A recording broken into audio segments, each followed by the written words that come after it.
చంద్రబాబు ప్రభుత్వం పెంచిన విద్యుత్ ఛార్జీలను నిరసిస్తూ వైఎస్ఆర్సీపీ నేతలు పోరుబాట పట్టారు. కూటమి ప్రభుత్వం డౌన్ డౌన్ అంటూ నినదించారు. పెంచిన ఛార్జీలు వెనక్కి తీసుకోవాలని డిమాండ్ చేశారు. విద్యుత్ ఛార్జీలు పెంచమని అధికారంలోకి వచ్చిన కూటమి ప్రభుత్వం 6 నెలల్లోనే ప్రజలపై 15,000 కోట్ల భారం వేసిందని మండిపడ్డారు వైఎస్ఆర్సీపీ నేతలు. ఎన్నికల్లో చంద్రబాబు, పవన్ ఇచ్చిన హామీలు నిలబెట్టుకోవాలని విద్యుత్ వినియోగదారులు, వైఎస్ఆర్సీపీ నేతలు డిమాండ్ చేశారు. ఏపీలో విద్యుత్ వినియోగదారులు అలాగే వైఎస్ఆర్సీపీ నేతలు కూటమి ప్రభుత్వం పెంచినటువంటి విద్యుత్ ఛార్జీలకి నిరసనగా పోరుబాటు పట్టిన పరిస్థితి కనిపిస్తుంది. దీనికి సంబంధించి పామూరు నుంచి మా కరెస్పాండెంట్ అశోక్ మనకి డీటెయిల్స్ అందిస్తారు. అశోక్, ప్రస్తుతం అక్కడ పరిస్థితి ఏంటి? వినియోగదారులు అందరూ కూడా అలాగే ప్రజలు, వైఎస్ఆర్సీపీ నేతలు అందరూ కూడా కూటమి ప్రభుత్వానికి వ్యతిరేకంగా రోడ్డు మీదకి వచ్చి నిరసనలు చేస్తున్నారు. పూర్తి సమాచారం ఏంటి?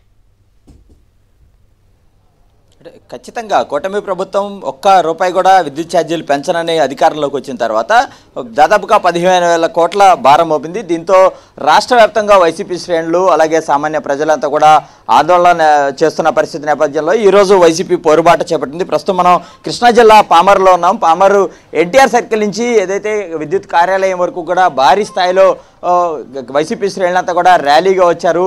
పామరు నియోజకవర్గ ఇన్ఛార్జి, మాజీ ఎమ్మెల్యే అలాగే వైసీపీ రాష్ట్ర అధికార ప్రతినిధి కైలే అనిల్ కుమార్ నేతృత్వంలో పెద్ద సంఖ్యలో వైసీపీ శ్రేణులు అలాగే సామాన్యులు ర్యాలీలో పాల్గొని వినతి పత్రం అందజేసిన పరిస్థితి. ప్రస్తుతం మనతో పాటు కైలే అనిల్ కుమార్, ఆయనతో మాట్లాడే ప్రయత్నం అయితే చేద్దాం. సార్ చెప్పండి, కూటమి ప్రభుత్వం 6 నెలల క్రితం చెప్పిన మాట ఈరోజు చేస్తున్న దానికి దీని మీద ఎలా పోరుబాటు చేయబోతున్నారు?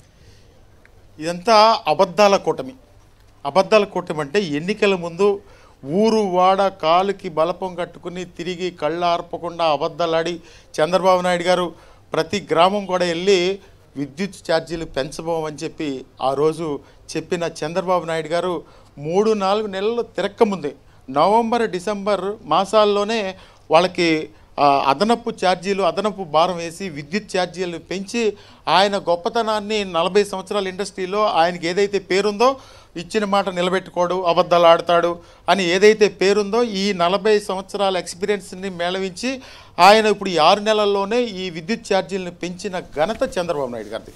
అంటే ముఖ్యంగా ఏంటంటే కనీసం మొన్నే కదా మనం చెప్పాం, పరిస్థితులను బట్టి పరిపాలన బట్టి ఈ విద్యుత్ ఛార్జీలు పెంచుదాంలే అనే ఆలోచన కూడా లేదు.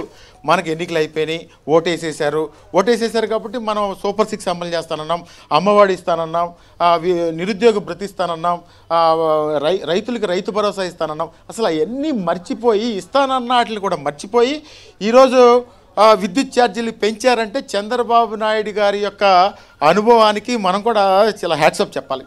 ఎందుకంటే దాదాపుగా డిసెంబర్ నెలలో 6,000 కోట్లు, నవంబర్ నెలలో 6,000 కోట్లు, డిసెంబర్ నెలలో సుమారుగా 7,000 కోట్లు. అంటే ఇప్పటికీ కరెంటు రూపేణా 15,000 కోట్లకు పైగా భారం వేసిన పరిస్థితులు మనం అన్నీ కూడా చూస్తూ ఉన్నాం. చంద్రబాబు నాయుడు గారికి ఎప్పుడు ప్రజల్ని మోసం చేయడం అలవాటు. ఆ అలవాటు ప్రకారమే ఈ కార్యక్రమం జరిగిందని చెప్పి మనం చేస్తూ ఉన్నాం. ఈరోజు ఒకటే మీ ద్వారా తెలియజేసేది ఏంటంటే, చంద్రబాబు నాయుడు గారికి మీరు ఇదే పనులు ఈ విధంగా చేస్తే 6 నెలలు తిరగక ముందే వీళ్ళందరూ కూడా రోడ్డు మీదకి వచ్చి ఏ విధంగా చేస్తూ ఉన్నారో ప్రతి గ్రామంలో కూడా మీకు బుద్ధి చెప్పే కార్యక్రమం కూడా జరుగుద్దని చెప్పి కూడా ఈ సందర్భంగా తెలియజేస్తా ఉన్నా. సార్, అంటే ఇప్పుడు ముఖ్యంగా ఎస్సీ ఎస్టీలకు గత ప్రభుత్వంలో 200 యూనిట్ల లోపు ఉచితంగా అందించారు, కానీ ఇప్పుడు దాన్ని కూడా తీసేస్తారు. ఎలా చూస్తారు దీన్ని? అంటే ఎస్సీ ఎస్టీ వర్గాలకి ఎప్పుడు కూడా గత ప్రభుత్వం ప్రాధాన్యతలో విద్యుత్ విషయంలో అన్ని చర్యలు కూడా తీసుకుని వాళ్ళకి ఇబ్బంది కలగకుండా గత ప్రభుత్వం చర్యలు తీసుకున్నారు. కానీ ఇక ఎస్సీ ఎస్టీలు లేదు, లేకపోతే వాళ్ళకి ఇబ్బందికరమైన వర్గాల్ని కరెంటు ఛార్జీలు పెంచకూడదనే ఆలోచన కూడా ఆయనకి లేదు. ఎస్సీ ఎస్టీలకు కూడా ఈ నవంబర్, డిసెంబర్ నెలలో 2,000, 3,000 కరెంటు బిల్లులు వచ్చిన పరిస్థితులన్నీ కూడా చూస్తూ ఉన్నాం. ఈ రాష్ట్రంలో చంద్రబాబు నాయుడు గారి పరిపాలనలో ఏ వర్గం అంటే కులాలు మతాలు తీసేసేయండి, ఆ అమ్మఒడి కానీ, చదువుకునే పిల్లలు కానీ, కాలేజీలో చదువుకునే పిల్లలు కానీ, ఫీజులు కట్టి మనం రాజశేఖర రెడ్డి గారు తీసుకొచ్చిన విద్యా దీవెన విషయంలో కానీ, అదేవిధంగా రైతుల విషయంలో రైతులు ధాన్యం ఎంత దారుణంగా దోపిడీ చేస్తూ ఉన్నారంటే, అదేమంటే 6 గంటల్లో డబ్బులు ఇస్తామని చెప్తా ఉన్నారు. 6 గంటల్లో మీరు డబ్బులు ఇచ్చేటప్పుడు 400 బస్తాకి దోపిడీ చేసుకుంటూ ఉన్నారు. ఇవన్నీ కూడా ఆయన చెప్పిన వాగ్దానాలే కాదు, చెప్పని బాధుడు కూడా ఈరోజు కార్యక్రమం జరుగుతూ ఉందని చెప్పి కూడా మనం చేస్తూ ఉన్నాను. ఎస్సీ ఎస్టీలకు ముఖ్యంగా వాళ్ళ జీవన ప్రమాణాలకు అనుగుణంగానే పరిపాలన చేయాలి. కానీ అది కూడా ఏం పట్టించుకోకుండా వాళ్ళను కూడా దీనిలో కలిపేసి మళ్ళీ వాళ్ళకి విద్యుత్ ఛార్జీలు పెంచిన పరిస్థితులన్నీ కూడా చూసాం. అయితే మనం చూస్తున్నాం 6 నెలలుగా అన్ని వర్గాలు పూర్తిగా దోపిడీకి గురయ్యాయి. మరోమారు ఇప్పుడు విద్యుత్ ఛార్జీల రూపంలో 15,000 కోట్ల భారం మోపుతున్నారు. కూటమి ప్రభుత్వం ఈ ధరలను కనుక తగ్గించకపోతే ఖచ్చితంగా తమ ఉద్యమాన్ని మరింత ఉధృతం చేస్తామని చెప్పి కైలా అనిల్ కుమార్ హెచ్చరిస్తున్న పరిస్థితి కనబడుతుంది.